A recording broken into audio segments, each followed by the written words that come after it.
I'm about to show you guys the best run scheme in the game, bar none. These three runs are completely unstoppable and super explosive. Yo, what's up, YouTube? It is Duke back here from Sportsgamerz.com, and in today's Madden 23 tip video, I'm about to break down the best run scheme in the entire game. Bar none, this is unstoppable. We have answers for everything the defense can do. It's very good against the meta, as you guys can see, but no matter what defense they call, we got an answer. So, without further ado, we're in the Redskins offensive playbook. Or, I'm sorry, not the Redskins, the Commanders. The Commanders offensive playbook. The Washington offensive playbook. Everybody always asks me the playbook, and I always say it within the first minute. It's the Washington playbook. All right, so the formation is single back trips. And you want to make sure you have these three audibles set. We're going to do the HB dive, the HB power O, and the HB stretch. And you could put whatever, pass play you want as an audible. We're going to go over the runs in this video. Honestly, guys, you could really just set two pass audibles, whatever two passes you like the best, and then just two runs and just always come out in a stretch. That would be a way you could do it. So you could have a little bit more options. So we'll just come out and stretch for the sake of this video. Now I want to start off against the meta, the spinners, the Overstorm Braves, and then we're going to kind of show you guys different defenses, what you could do if the defense tries to start adjusting. As you guys know though, most people when they see a three receiver set, they're probably coming out in nickel over or dollar this year. They're not coming out in 3-4. If you play online, you know this. That's something you never see people running 3-4 this year, or really 4-3 unless we're talking 4-3 even, especially against 3 or 4 receiver sets. So we're just going to give ourselves some room to work with, and as I do that, guys, as a reminder, I do free Madden 23 tip videos on a daily basis on my channel. I also do some gameplays and news. We're going to start seeing more of the gameplay soon. So if you enjoy my content, make sure you subscribe to the channel. Drop us a like on this video, guys. If we can get to 350 likes on this video, I will actually post another video going over some pass plays you can use with these runs from this formation. And comment as well. Literally any comment you type, it could be one word, it could be emoji, I don't care. It will help me out a lot. So let's start with Overstorm Brave. So you have some options here, and it kind of just depends upon what you see the user, where the user is. So most people with Overstorm Brave is gonna use the deep safety on the running back. And it kind of just depends where they stand. So like if they stand kind of in the middle like this, you could really go either way with it. This run is good both ways because the thing about this formation is because you have three receivers to the left, it's a trips. You pretty much know if they're in man or zone just by looking at the trip side of the formation. So here you see three DBs lined up over each of the receivers. This tells me it's man coverage right away. And the great thing about this run is, well, against man coverage, it clears out the right side. You just have the tight end, so that's a good side to run to. But also, I mean, you can run really effectively to the left, too, because all three of these receivers have the little runoff I've told you guys about a lot this year. This little assignment where they're going downfield vertically on that kind of that gray line. That means against man coverage, the DBs will be run off about 10-ish, 15-ish yards. Now, if you really want to get glitchy, put the runoff elite ability on these receivers, and you'll notice it go even further. But I'll just show you guys how to run it. So you can run it, flick the right analog stick to run it left, and you guys are going to see. You see how the DBs they run away from the ball at the snap because they don't recognize it's a run play at first. So we're getting kind of a free 10-ish yards before they even really react. For my free YouTube content, I highly recommend checking out Sportsgamerz.com.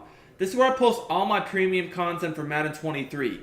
I have offensive and defensive eBooks, schemes, plus I do 4 to 6 premium tips every week in the Madden Vault to keep you guys ahead of the game.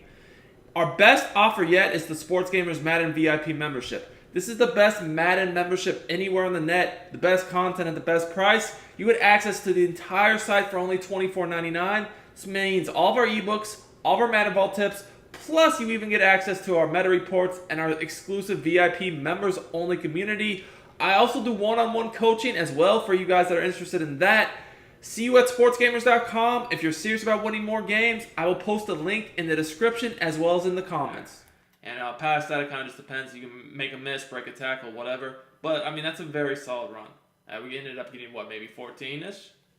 Now, maybe you do that once or twice, so, they're like, okay, and then they just stand over here with their user, right? Somewhat, more so to the left side of the screen on the receiver side. Well, if you see them doing that, you can very easily just run it to the tight end side of the formation. And honestly, that has maybe even bigger play potential because all you really have to do is block that other safety, and he's literally the last guy left, right? A little bit faster guy, touchdown. So as you guys can see here, basically it's on the tight end to pick that safety up.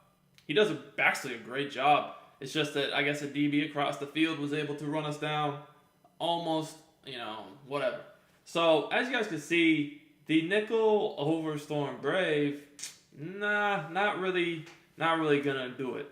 Now what if they're in dollar? All right, dollar, it's pretty easy to attack as well. So first off, I'm honestly just looking, if they're gonna pinch their D line or not. Because if they're not gonna pinch their D line, I'm just gonna audible to dive. That's just not a good defense to stop an inside run. If they're going to try to gap shoot it, that would be completely different. If you notice that they can gap shoot, then you kind of got to go a little bit different with it. But see, the thing about dollar is, against these trip sets, if they're going to leave it on baseline like this, they're just going to be so, they're going to have to man this guy up. There's just going to be a lot of stuff going on here. So, at this point, honestly, I would probably just run it to the left side of the screen if they're going to baseline, knowing they're in spinner, by the way. Because if they're in zone, it's a whole different game, which we're about to show you in a second here. But if they're baseline, I'd probably just run left because you already pretty much know you have 3 receivers. It's a numbers advantage over there to the left. Look, there's 2 DBs to the right of the tight end and then also the safety. So the left is going to be your better bet, as you guys can see here. Really, really easy. Now, the thing about it is if you're going to be in trips, running dollar spinner on baseline is just a straight mismatch. So, maybe they turn baseline off, and now it's a little bit different. So now we're kind of getting back to what I showed you guys out of the nickel. And, assuming that they pinch their defensive line, that's a whole other thing. But one of the biggest things is here, we're going to man the running back up, a little deep zone. Against spinner, this slot corner, he's really annoying to block. If you're going to try to run a stretch over there when they don't base the line. Because he's kind of, when you don't base a line, he's kind of in between these 2 guys. These 2 guys all have somebody else to block already, so they're not going to block him. When they were not base aligned, when we were base aligned last play, these other DBs were on the right side of the screen, so it allowed one of the receivers to pick him up, and most of the time they made him up anyway, so that wasn't a problem. But when you don't base the line, now no one's really able to block him consistently. So if I notice that, I'm running it to the right side of the screen. And something I might do sometimes is just motion the receiver over, because that kind of makes that DB, if you saw him on the right side of the screen, slide out, which allows that tight end to block him. And we're able to be, kind of just read our blocks, easy yardage. So that's kind of just very easy way to attack these man-to-man cover 0 blitzes, dollar, and nickel over Storm Brave. But as you guys can see here, it's not just simply literally calling the run. So many people think running the balls just takes no skill. No, you saw based upon the defense, the alignment, where the user was, the pinch their D-line, all sorts of different things. I was doing different things with the same run play and then also audibling to a dive. But you might say to yourself, well, Duke, what if they just come out and they run cover 3, right? They run zone. They see that their cover 0 blitzes aren't working. What if they just run zone? Okay, so if they just run zone, the HB Power O is the run you want to call. This is a very effective run against zone. It still does have the runoff, which would be good against man, but I don't really like running it against man blitzes because when you have the pulling guard, as you guys can see here, sometimes those man-to-man blitzes can shoot through. I like this personally better against zone. So now I'm just going to kind of read the alignment. Here, I noticed that, I have my 3 receivers to really 2 DBs. So I like my matchup on the left, just counting the numbers, really. And when I mean numbers is defenders versus my blockers. I like my matchup on the left. Over here on the right, you guys can see that there's a DB basically lined up to the outside of everybody. He's kind of unaccounted for. So we're going to go left. I just flick the analog stick to the left. And at this point, we get the pulling guard. And, well, the D tackle doesn't come in, or whoever that D lineman is untouched. That's an easy gain.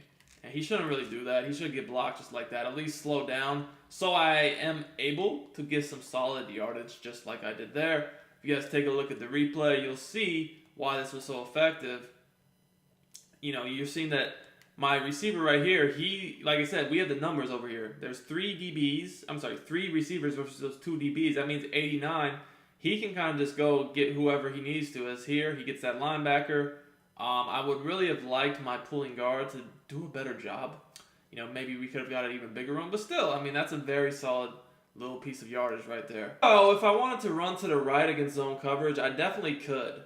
But I would probably need to use motion. Remember, guys, if you motion a receiver against zone coverage, the player will not have anyone follow him. If you motion a receiver against zone because the coverage is zone, no one's going to follow him. So now I motion the left receiver to the right. No one follows him, and I've kind of gained a number in blocking because now, look, this DB that was unaccounted for before, now he has a receiver lined up with him that could potentially block him. And, you know, he didn't actually get in there. He actually went straight to the safety, and as you guys can see there, I pretty much got an easy 5 yards. But you guys can see why I prefer running to the left against zone. It's just better. It's better to go to the trip side against zone because you naturally already have the advantage over there in your numbers because when they're in zone, they're not going to have enough defenders over there because they're not worried about covering up every receiver in zone as if they were in man. But, I mean, still, this worked out pretty well. I got about 5 yards. But I would say as a rule of thumb, it definitely is better to run the ball to the trips receiver side of the field when the defense is in zone. It's just going to be naturally easier. You could quick hike them as well. So I hope you guys enjoyed this game. Remember, it's from the Washington, I almost said Redskins playbook again. The Washington Commanders offensive playbook. Smash that like button if you enjoyed the video. It's Duke, and I'll see y'all next time with some more great